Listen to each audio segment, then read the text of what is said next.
Wear work gloves to protect your hands. Unplug the dryer. Remove the screws from the back panel. Remove the back panel from the dryer and set it aside.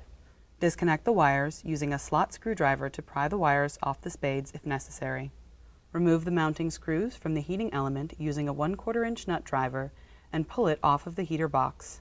Remove the high limit thermostat from the existing heating element and install it on the new heating element.